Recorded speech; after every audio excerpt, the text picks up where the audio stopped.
Fox News Channel is trying to get people excited about 3 scandals about President Obama. And some of them have legitimacy.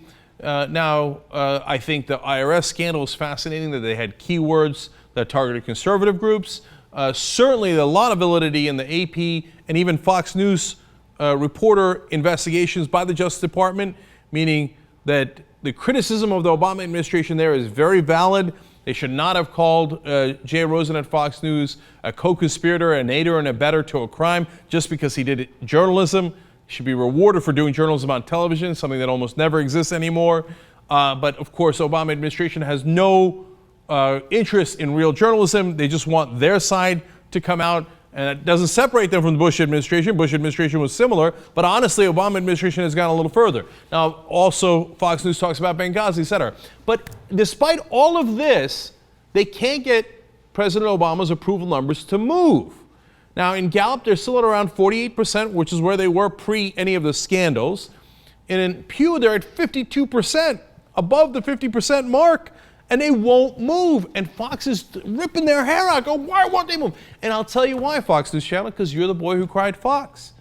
You keep criticizing the president for everything he ate. His burger wrong. He did a trip to India that cost like $1 billion or $2 billion or whatever number they made up. That is so outlandish, so ridiculous.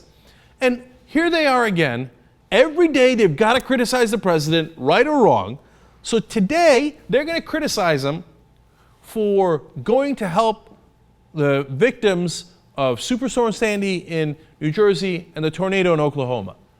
It takes some imagination to figure out how to criticize the president on this. Let's see what they got.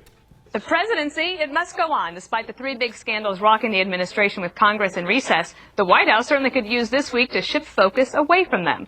I'm pretty sure that he made that spin around the Jersey Shore to kind of get people's attention off the 3 scandals. But let me remind you, there's Benghazi, there's the IRS, and there's the Department of Justice phone scandals going on right now. So let's keep it in the news and say, okay, President Obama, thanks. I'm a Jersey resident. That's my governor. All right, great. You did it. You did your thing. Let's get back to the scandals. He has made a decision. It appears that he wants to stand with victims, and they are victims in Oklahoma. They are victims in New Jersey to what happened to them. However, there are victims in the 3 scandals. The conservative groups, James Rosen, the Associated Press, and of course the families of the Benghazi fallen. So I do think he's trying to just distract, hope that this story goes away. He's standing with the victims. How is that a bad thing? If he wasn't standing with the victims, bet your bottom dollar they'd be on Fox News saying, can you believe this son of a bitch? He didn't even go to see Oklahoma. There was a terrible tornado there. Don't you care about the victims? Damned if he does, damned if he doesn't.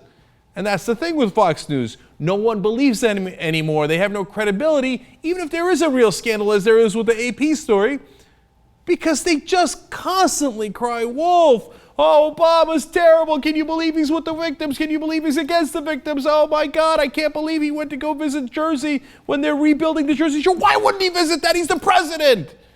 And then my favorite moment was Eric Bolling there, where he accidentally admits exactly what the Fox News agenda is. He's like, look, man, we got to keep these things in the news. The scandals, don't worry about the president doing the right thing. Just ignore that, okay? Don't you worry. You come here and we will keep it in the news, right or wrong. Even if it's not in the news, we're going to keep it in the news.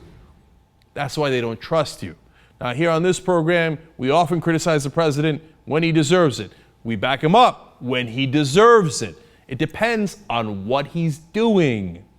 We're not in the Fox News crowd that automatically attacks him every single day, no matter what he does. Facts be damned. We're also not on the MSNBC side that says, no, everything is right, everything is awesome, okay?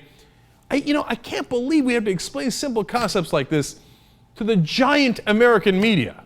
How about you evaluate it case by case? Did he do something right there? Well, look at that. He helped people who suffered from a tornado in Oklahoma. Well, that is obviously the right thing to do. Oh, will you look at that? He tapped reporters' phones and called them criminals for doing their jobs. That's obviously the wrong thing to do. Now, that's not so hard, is it? Apparently it is.